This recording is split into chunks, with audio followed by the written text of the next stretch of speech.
Stories influence, teach, and inspire us. But what about the storytellers who create them?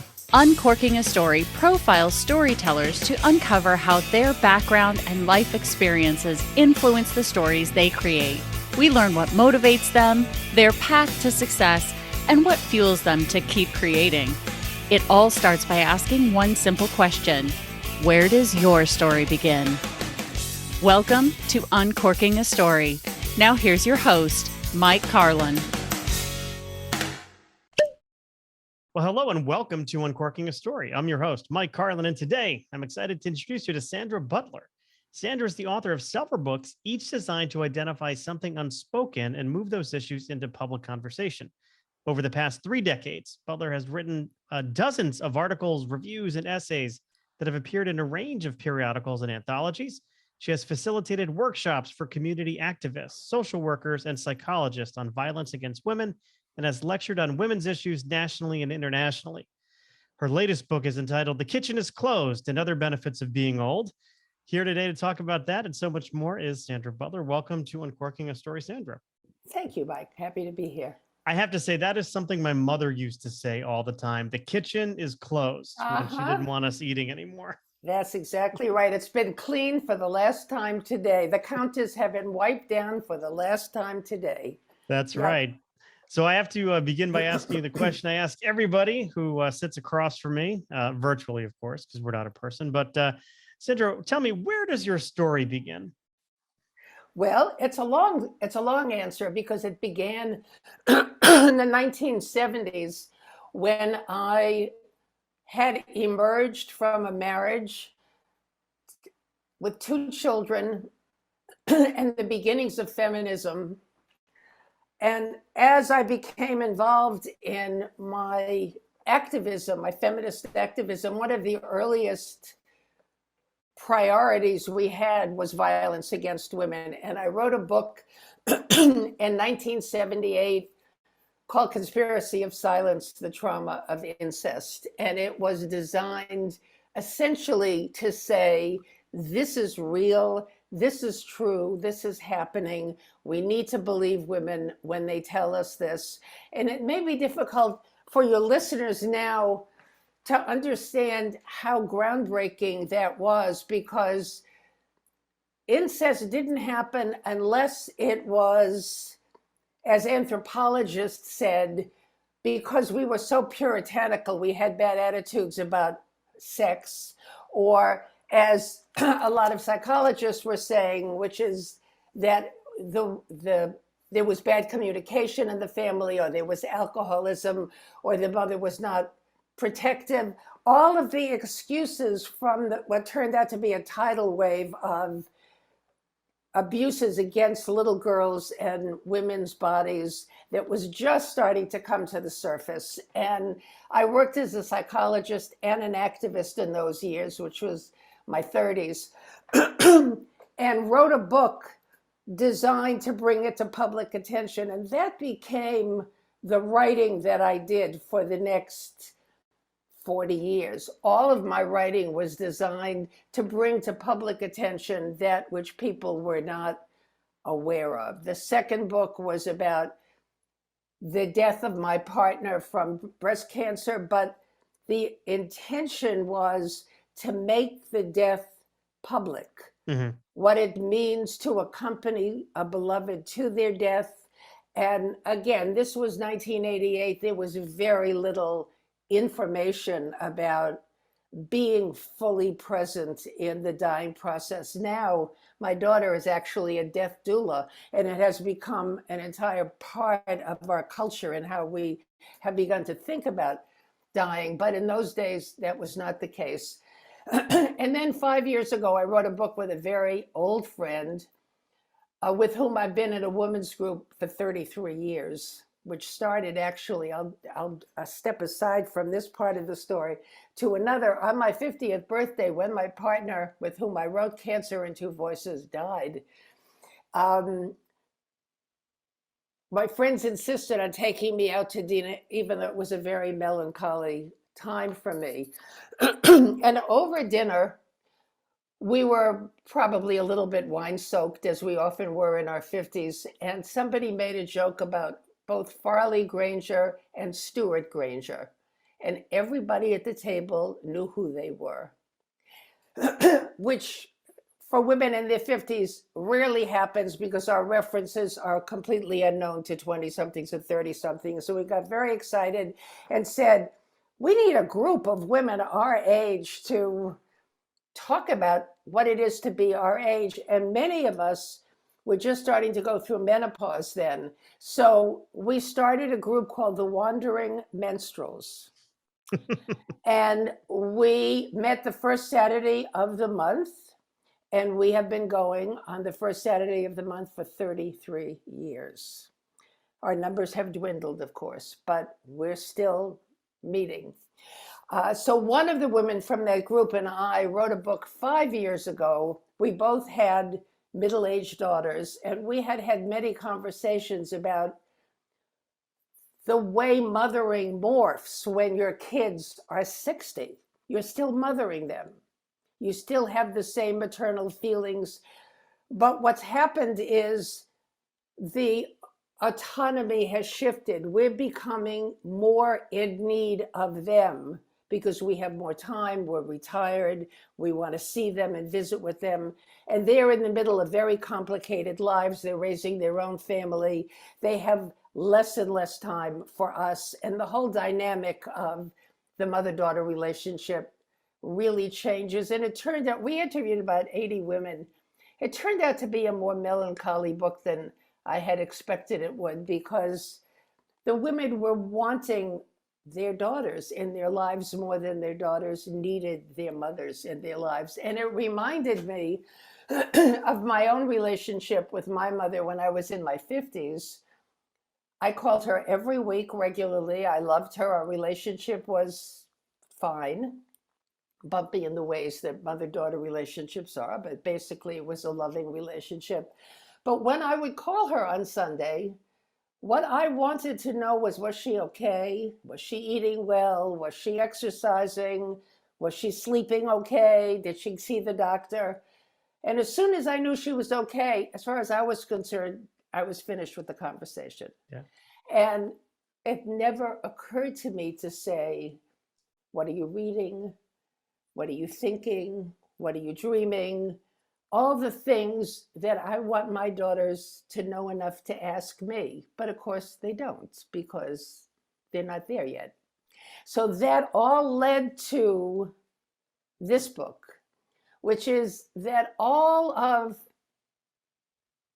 the writing that I've done has been in my voice, but to bring attention to conversations that I felt were necessary and important. This book is about me, in my voice, in my experience, and it's in a very different tone. It's very much more playful and very much lighter. But it comes from the same genesis, which is, who tells our stories? If we don't tell our own stories, they're not going to be told correctly. So I'm not a senior. I'm not older. I'm not over any hills. I'm not mature. I don't want to be plucky. I'm an old woman with stories to tell about being old. I suspect some of them will easily extrapolate to other old women and they'll recognize themselves, and that would be wonderful. But really what I'm hoping as an old political activist is that old women will use my book as a way to embolden themselves to tell their stories and not have them told for them. Yeah. Well, why right now? I mean, why did you decide to write this book right now? Well, two reasons. The first one started very unexpectedly when I was 70. I'm 84 now. When I was 70, I went on a dating site. My friends were all encouraging me, and I went on a dating site and I had that experience, which I think is one of the, I don't know, where's the table of contents? Yeah, it's the first piece in the book. but I wrote it in a voice that was different than anything I had ever written. It was very buoyant, and it was very light, and it was very witty. And not that I didn't know I was those things, I just had never written in that way. And I wrote it, and it was published, and people just were surprised and delighted that I had written in that way. And then it was dormant for a while I wrote the book with my friend about mothering middle-aged daughters.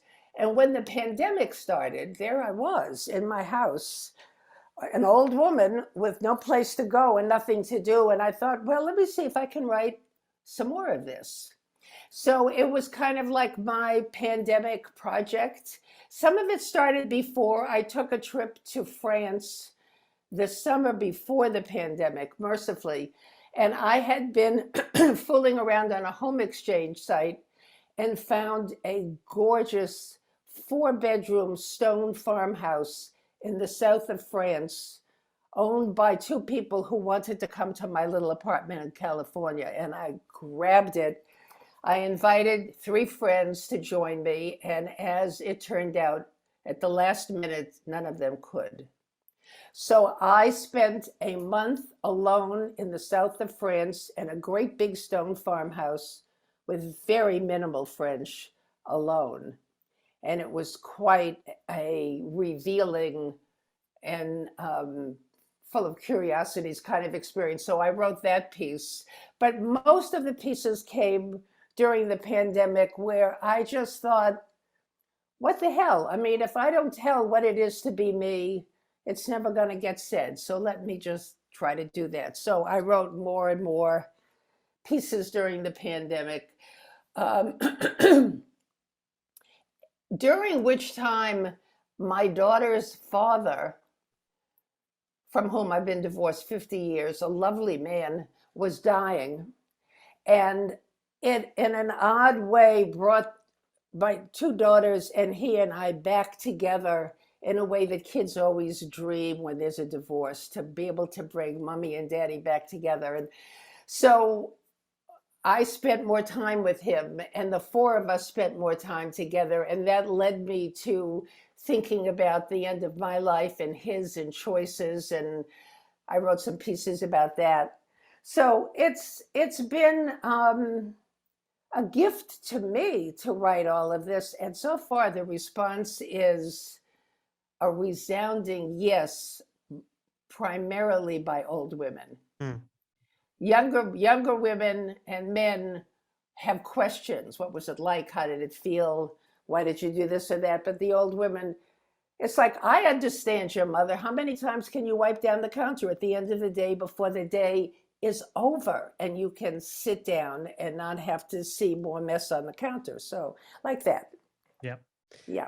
What I'm curious about is, I know we jumped in, you kind of picked up your story in the 1970s. And as you mentioned, you are 84 years old. What was the, is there a pre-post there in terms of like before the 70s, after the 70s, or maybe before the late 60s, after the late 60s? Was your life much different? I know you mentioned you were married, you had 2 daughters, and then you got divorced, but what was the before to that story? Okay, the before. My before began in a very conventional way. Nuclear family, trained to create another nuclear family, get a good education so that I can marry an up-and-coming professional, be smart but not too smart. All of the training manual of middle-class white girls in the 1950s. So I was very conventional in all those ways. And I married, luckily, because I didn't know what I was doing, I married a lovely man, but a conventional man who wanted a conventional marriage. And I was young, and I did my very best to create a conventional marriage until the 60s crashed into my life. And there was this exhilarating world happening just outside my suburban home. And I wanted to be there. I didn't want to be entertaining friends and doing all of the requisite things one does. And it wasn't that I was unhappy. It wasn't that our marriage wasn't perfectly reasonable. It was that I was young and the world was exploding and I wanted to be in it. Yeah. So I left. The girls and I moved to New York, right in the middle of Greenwich Village, where everything I thought at 25 was where it was at. That was my best idea of where it was at. And I became involved in, first, it was the tail end of what was called the old left, and then it was replaced with the new left.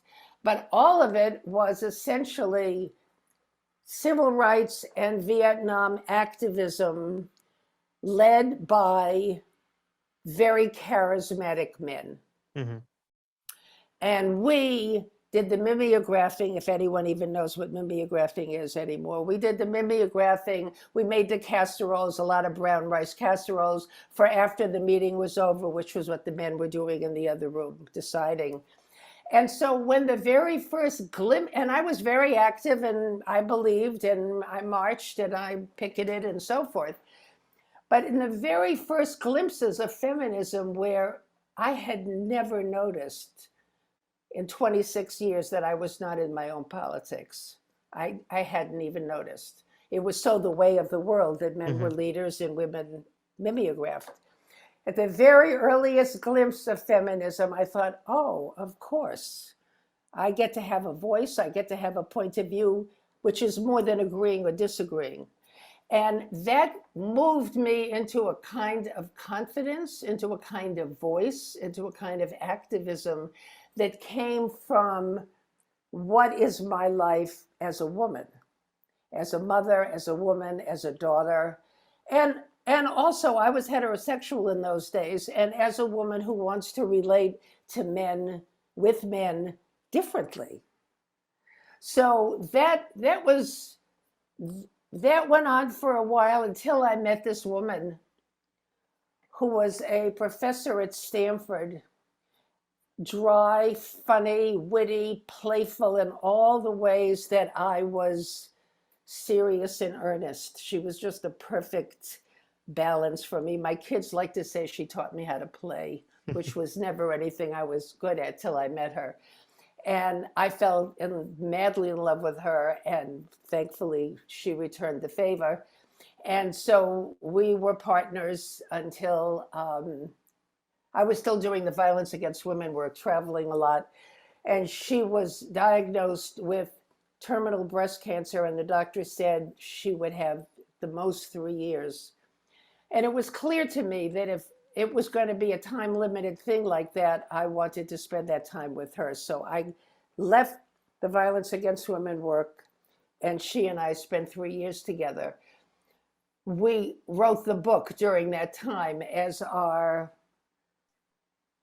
acknowledgement of the privilege that we had to spend that time together, because most people who have a dying beloved still have to go to work and still have to do the everyday tasks, and we could be together. So that book was an offering from us to other people going through that experience.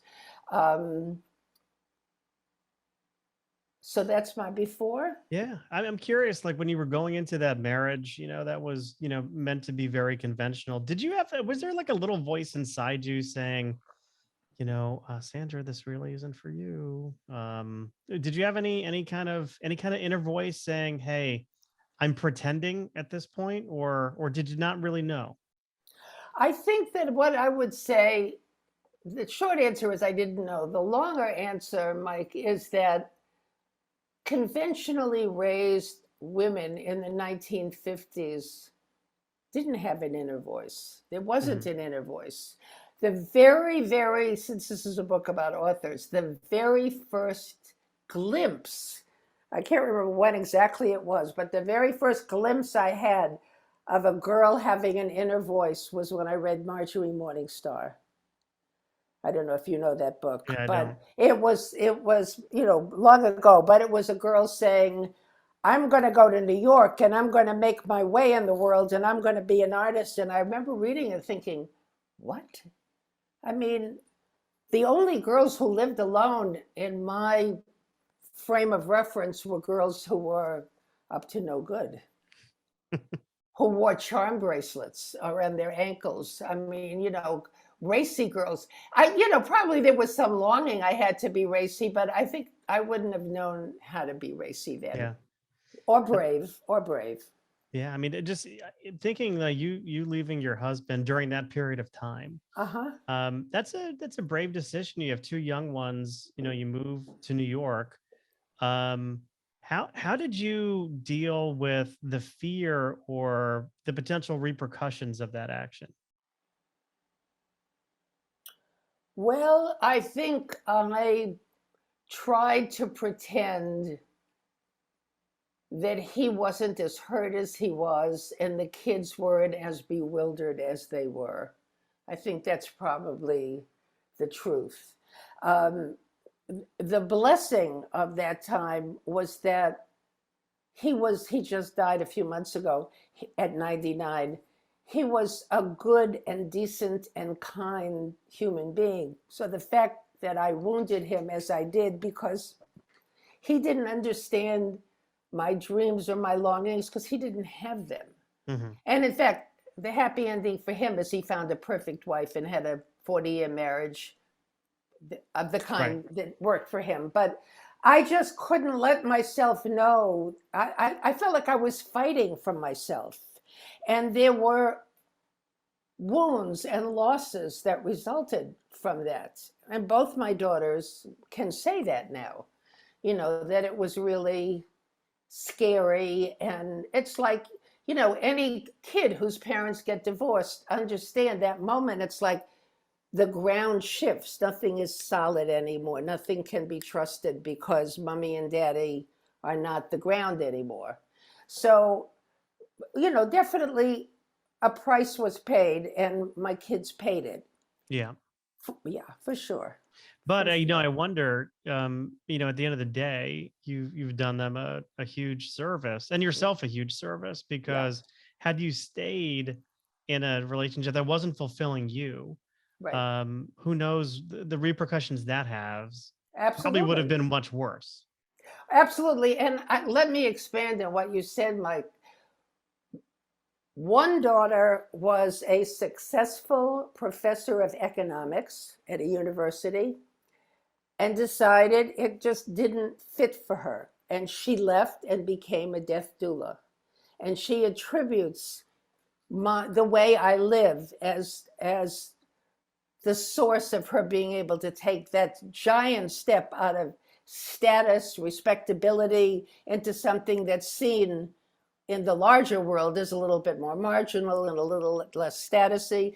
The other daughter, also because of how I've lived my life, decided she was going to be an artist, which scared me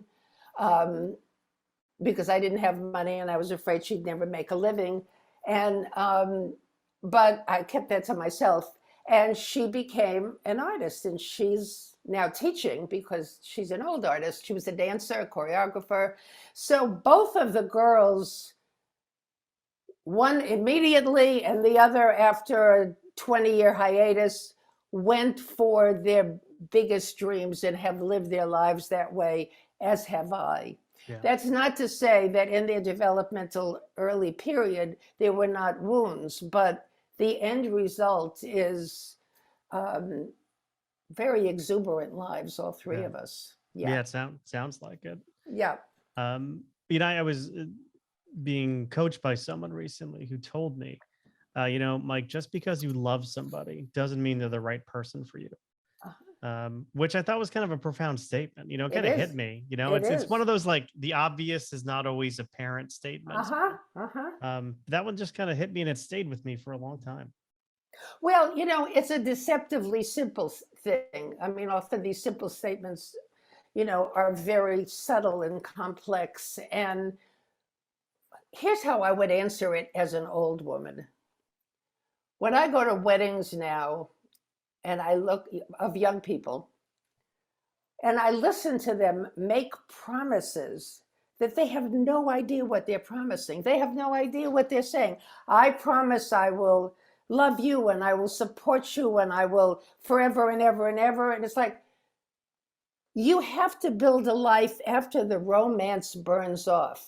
You build a life out of the dailiness, out of the kindness, out of the patience, out of the attention, out of the care. It's not about romance. It's about every morning you wake up and you choose to love this person with as much wisdom as you have, knowing who that person is and loving them as they are. That takes such a long time to learn, and it's got nothing to do with the promises that people make. And I don't know if you've ever interviewed anybody who wrote this book. I keep wanting to find this book, and I've never seen it, but it would be an anthology of marriages over 40 years. And what did they learn about what it actually means to love over time? What is forgivable? What is not forgivable? What parts of yourself do you need to put aside? What parts do you struggle to hold on to? Loving is a very, very demanding part of a full life. And it takes a lot of intelligence. Well, first of all, when you said, have you ever interviewed the writer of this book? I'm glad you didn't say the Bible, because I don't think I could do that. Yeah. But I think that would be an awesome book to read. Wouldn't it? Yeah. To be honest with you, I really do. And I would imagine that the things that are easy to forgive and the things that are hard to forgive, if we put a list in two of those two lists together, I think we'd be really surprised about what we'd read in there. I bet you're right. I bet you're right. Yeah. So yeah. Maybe that'll be my first piece of nonfiction. We'll be writing. Wouldn't that be great? Anthology, and I'll have to give you partial credit for it. So, that sounds great. That sounds great. Just wait for those royalties to come in. They'll any day But the thing is, Mike, writing books like that where people can actually see themselves affirmed on the page is such a gift. Yeah. It's such a gift. Well, it seems like that's a lot of how you've really focused your writing career. Kind of telling stories that no one else has told, but that people can, really relate to. And finding those lines, those conversations that need to be had, but no one's been, they're unspoken. No one's been having them. Right. Those are the serious ones, like when I moved to Phoenix, where I'm moving away from next week. Well, it's very hot there this time of year. Oh, that's an understatement. Yes. But I'm moving to Tucson. But when I moved here, I had been in my home for 22 years, and I had to do major culling. And the question when you move and you're culling like that is, what matters? What matters? What do I want around me? What physical representations of my life matter? And what has served its purpose and can be passed forward? It's a very demanding psychological process, was for me. It's one of the pieces in the book, is how I made my way through the what matters questions, and what I gave away and what I donated and what I sold and why and so forth. And then I got down to the very bottom, which is, well, what about my journals? Do I actually want my daughters to read my journals? No, I do not want my daughters to read my journals. But I can't discard my journals. That would be like the end of my life. These have accompanied. So I wrote a whole piece about what about my journals, and I've gotten a lot of response from women who say, yeah, I know, me too. I don't know what to do with letters from old lovers that the husband never knew about, or they don't want the kids to know about. Everybody has their little secret stash of stuff. What do you do with that secret stash of stuff when you're old? So that's one of the pieces that I wrote that I try to parse out. Yeah. Well, that should pique somebody's curiosity out there listening to this conversation. Certainly has piqued my curiosity. Yeah. Yeah. I've never thought about that. I mean, because so much of what I write is I put everything out there. And I probably shouldn't. There are some things I should have some boundaries in life, but You I know? think I would say it differently, Mike. I think questioning the importance of our secrets is a much wiser place to start. What are the things we think we need to keep secret, and why? Who is being protected with those secrets? I mean, I learned that way back in the 70s when I was doing incest work, and that was pretty obvious, the protection impulse to keep the family together. But now, just everyday secrets.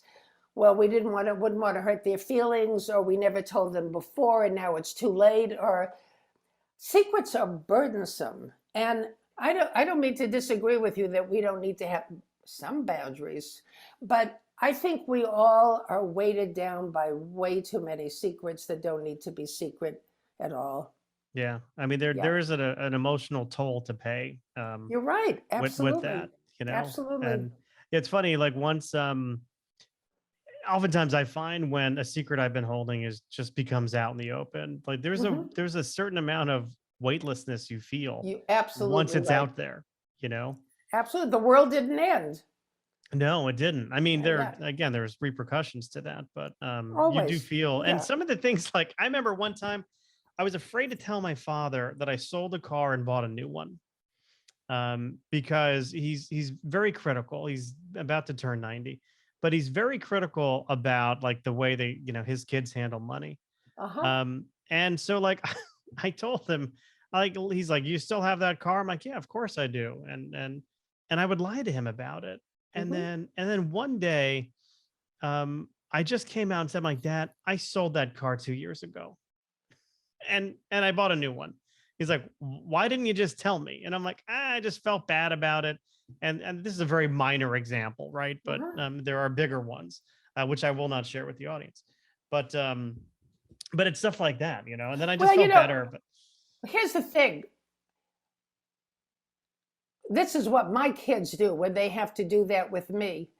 They add a sentence, which to me is the important sentence. I don't know your dad, and I'm not a particularly critical person. My mother was critical. I'm not very critical, but the extra sentence is, I didn't tell you because I anticipated criticism. And once that sentence gets added, then the other person may understand some behaviors that need to be changed so they can have more open contact with their kid. So when my kids did that with me, it always surprised me because, of course, I have no idea I'm doing annoying and irritating things because they don't seem annoying and irritating to me. They seem regular. But then my kids will say, I know, Mom, but every time I tell you X, you always respond with Y. And I'll say, I do. Well, then I'll catch that and I won't do it anymore. right. So it's a movable thing if you can get it, not with all parents, of course, but it's a movable, well, let me say it differently. It's a movable thing with parents. I don't do it with my kids. I leave them as they are. Hmm. The only thing I did with my kids that I said to my kids is, if I'm starting to tell a story I've told before, which I feel self-conscious about, because it's such a cliche of being an old person, Yeah. you need to find a very gentle way of letting me know that I don't want you to have to sit through the story, but I don't want you to be impatient and dismissive because I'll feel embarrassed. Right. So I did ask for that one thing, and they're good. They're good about it. So is there a safe word or something? I mean, what is Well, that's now you're going all the way into another neighborhood. the That was a whole other time in my life. No, it isn't a safe word. It's there's a way they say the word mom that I know what's coming. So for example, if they're being bossy and wanting to make sure I'm wearing sunscreen or drinking enough water or stuff like that, the mom is like, Mom, like that. If I'm starting to tell a story I've told before, it's like, Mom, and then I know they're stumbling around trying to say something kind to me. So, I mean, I know them for 64 years. I know every cadence in their voice. But I leave their idiosyncrasies as they are, because that doesn't feel important. I see them fully as who they are. What I need is for them to see me fully. In other words, not just as their mom, but as a woman with dreams and mistakes and failures and hopes and ambitions and everything. I want to be full. And I do ask that of them. Yeah. And because their lives are full, they can rise to the occasion. Yeah. Right. I have 3 kids. We have 3 20-year-olds. So we have triplets. And Wow. yes, indeed. Wow. But I mean, sometimes now they're adults now. I mean, young adults, but adults. And sometimes Barely. I have to remind them. I say, like when I do something that upsets them, or if I say something, that I know is, and I don't do this often, but I can be somewhat antagonistic sometimes if I'm in a mood. I remind them, I'm as human as you are. Just remember that. Like, I am a Right. human being just like you are. Right. And if an apology is warranted for me, I will always offer it. But Sure. but I do think our kids do have to remember that we're not like these perfect people, as much as I'd like to think. I Right. know I'm far from it. Well, but here's what I would say about that from an old perspective. You have every right to start teaching them that. They're just at the age where you are no longer idealized and you're becoming human. But what you will find if your kids have kids is, once they begin to parent, their view of parenting and you is going to open and deepen and soften dramatically. Dramatically, because they have no idea. They have no idea what it is to be a parent until you become a parent. And then as their kids go through adolescence, which is a pain in the ass always in some way or another, and then the 20s where they're finding their way in the world, and then as they're parenting through the stages they've been through and you took them through, the relationship just deepens and deepens and deepens, because they can hold your fullness in a way that they're just at the very beginning of learning now. Yeah. Well, that's a beautiful sentiment. And we've gotten really deep here on Uncorking a Story today. We've gotten very deep. So I know we've talked a bit about the book. We've talked about your life, kind of before and after big decisions were made, the 60s, feminism. Let's lighten it up a little bit. One of the ways in which I always like to get to know my guests is through pop culture.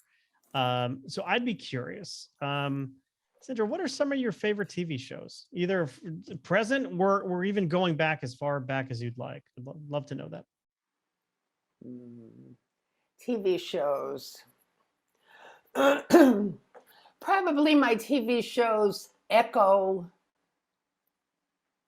my life. So Borgen would be my all-time favorite.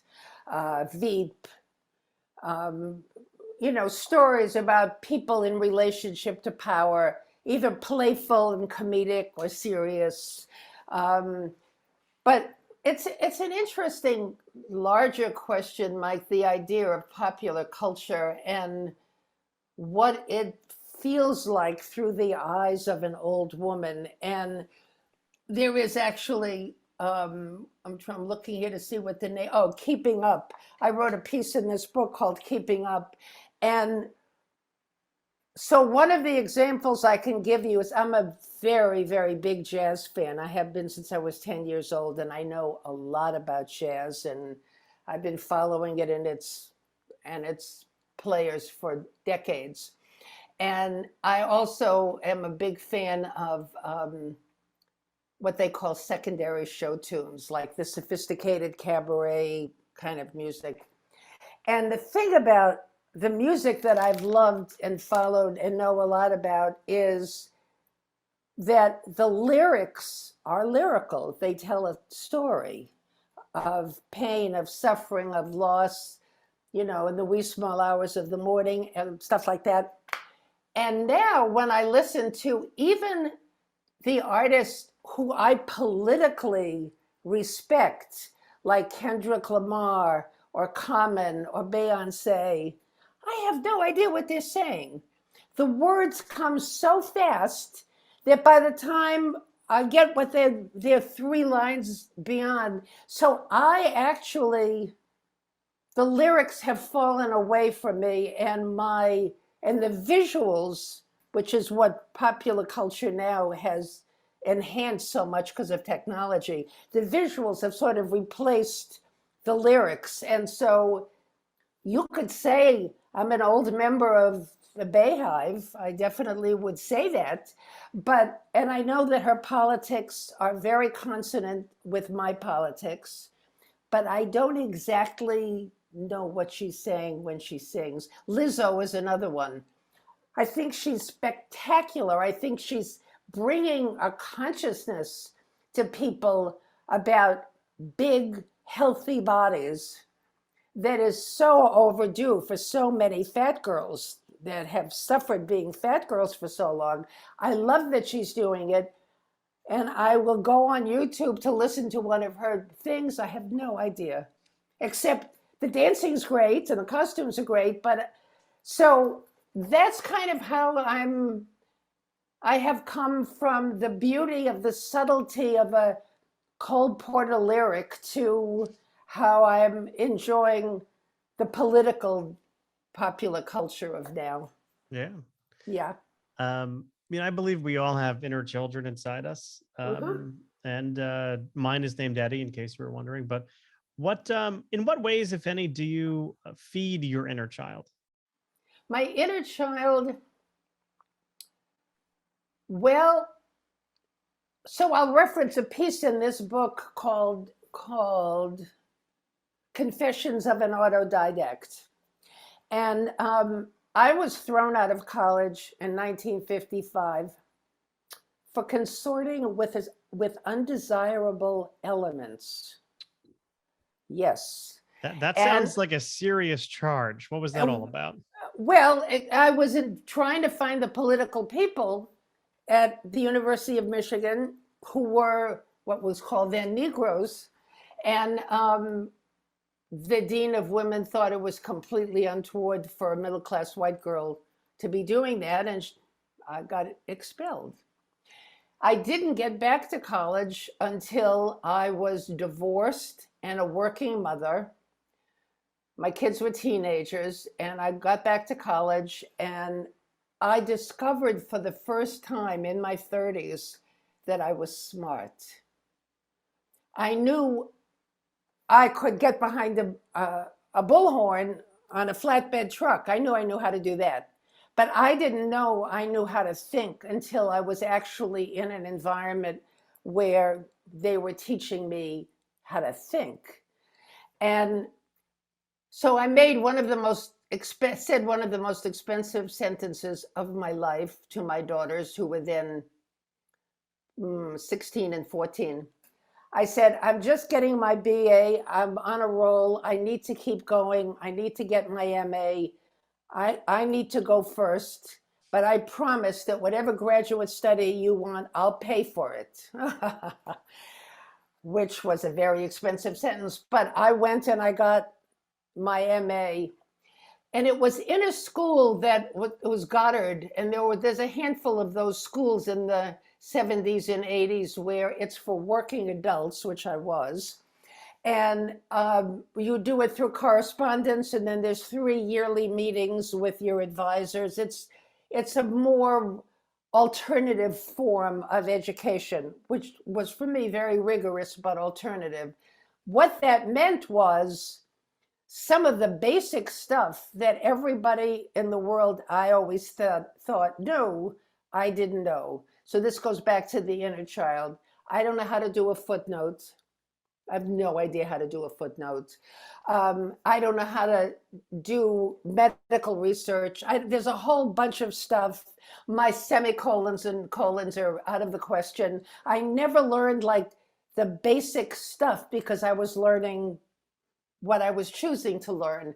And so when I'm in the world, or when I was more in the public world in the 80s, 70s, 80s, and 90s, and I would be on a panel, and some expert would say something that had to do with a chart that she would put up with statistics and ends, and I had no idea what she was talking about.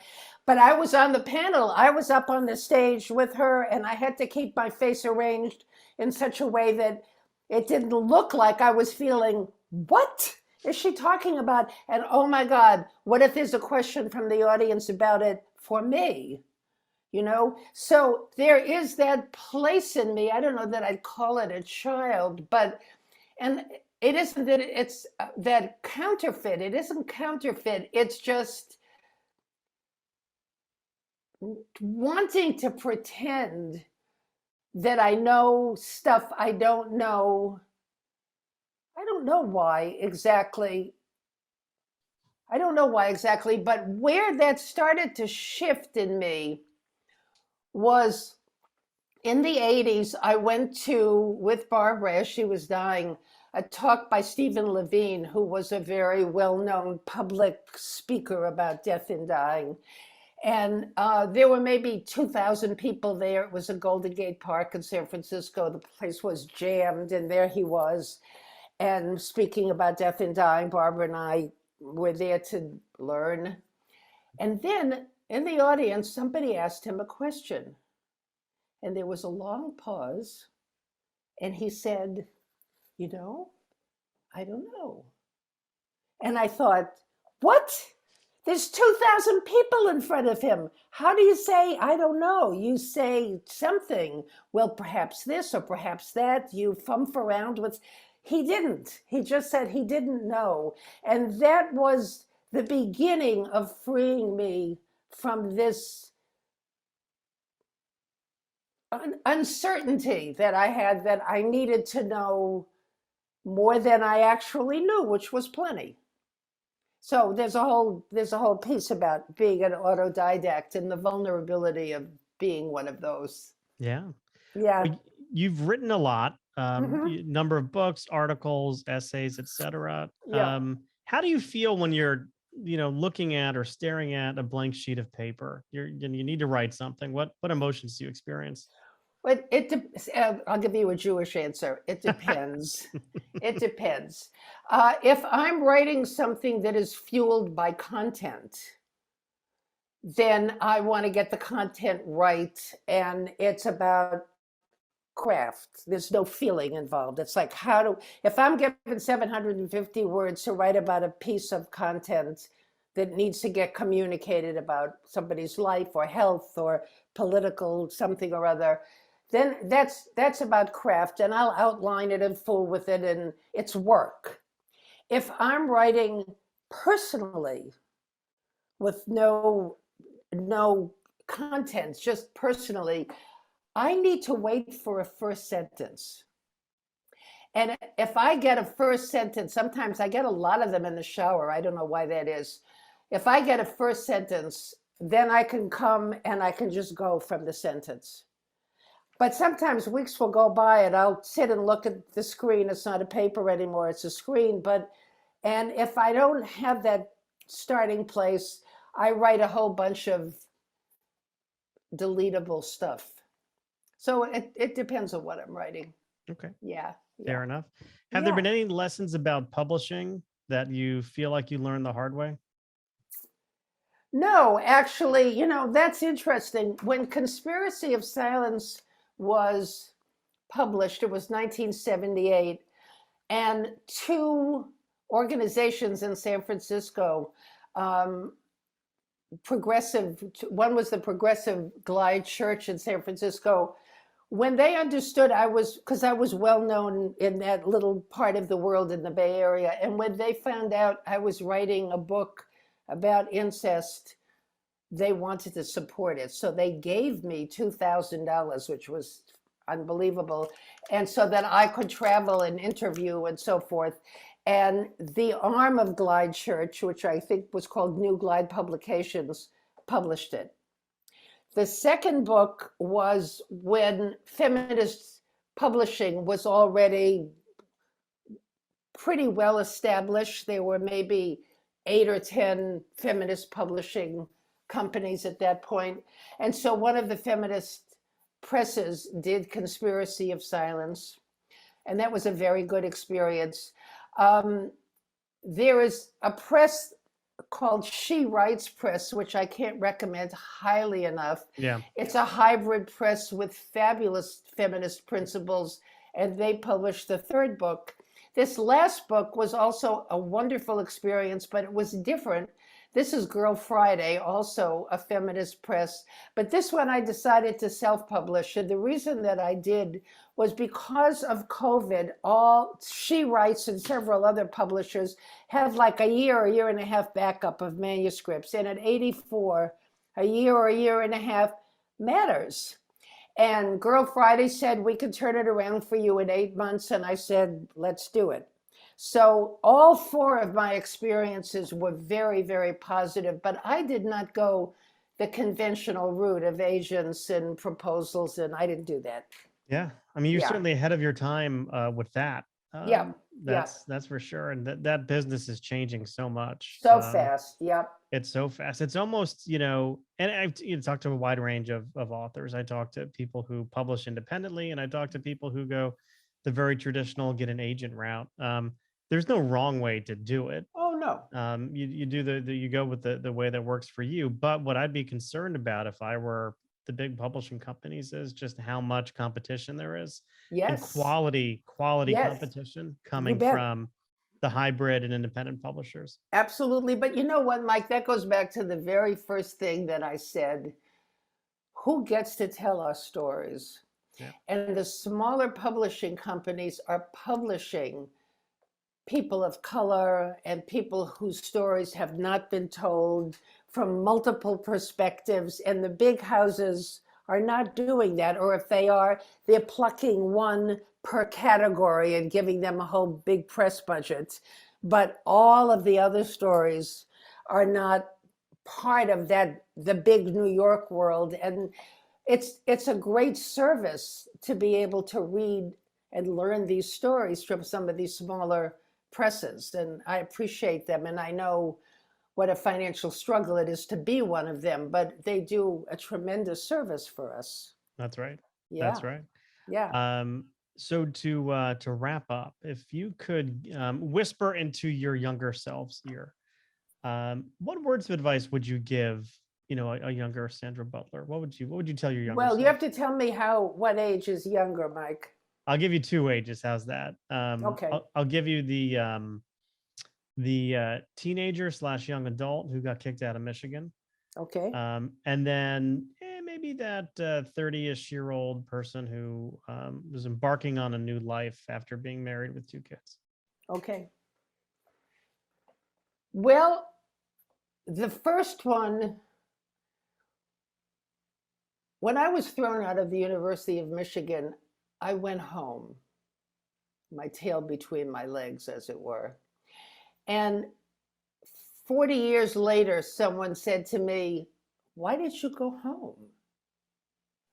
And it was a stunning question because it had not occurred to me to do anything but internalize my failure, marry the first guy who asked me, and settle into a conventional life. And so what would I say to her? You can be braver than this. You don't have to go home. You can find another way forward. That's what I'd say to her. I have to pause for a second because, when I asked you before, if you had a little voice in your head, saying, you may not want this conventional life. You mentioned, hey, I didn't really have a little voice in my head. Women didn't do that in the 50s or have that in the 50s. But then I'm thinking about the reason why you got kicked out of Michigan. Right. You were doing something unconventional for certainly white women at the time. Yes. Well, that is its own other story, which is my grandfather taught me many of the most important lessons of my life. But one of them is that your job is to leave the world better than you found it. And so as conventional as my parents were, his voice was probably one of the important lessons. And he didn't teach me political analysis. It was much more old school, like never trust the boss. They're not looking out for the workers. They're only looking out for themselves. It was that kind of political education. And because of the combination of his voice and my love of jazz and my knowledge of jazz, which was very unusual for a white girl at that time, both conspired to lead me into a circle of progressive Negro Detroit people. Mm-hmm. And so, but I didn't have my own courage. It wasn't my courage yet. So that's what I would say to her. To the 30 or 40-year-old, I guess I would say, don't create confidence falsely by pretending you know all the answers to all the questions. Listen more and see what other people's answers are. That was one of the things that I think about now with astonishment, how certain I was that I knew the answers, all of them. And I would tell it to you. You didn't even have to ask me. I would just tell you. But it was my way of creating a false confidence, because there I was alone with 2 kids in New York trying to make a life for all of us.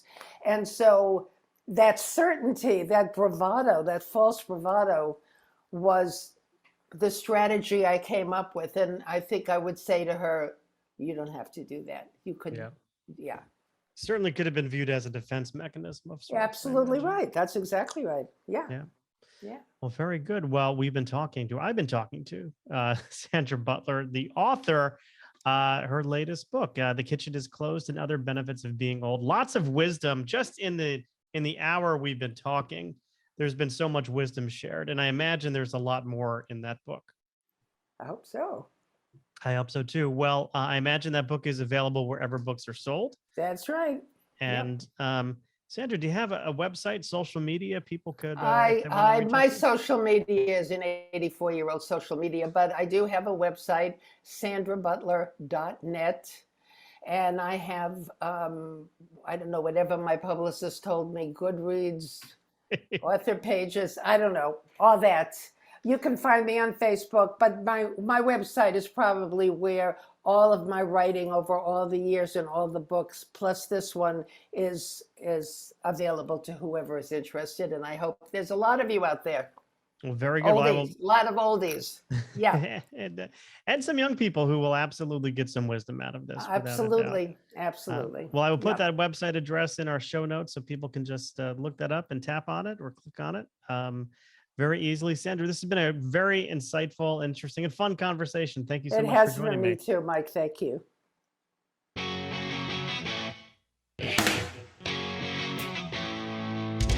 Thanks for listening to Uncorking a Story. If you'd like more information about today's guest or to find out more about Mike, go to uncorkingastory.com. If you enjoyed the show, please subscribe, rate, and review us at Apple Podcasts, Spotify, or wherever you get your podcasts. Tune in every week to hear Mike Carlin uncork a new story.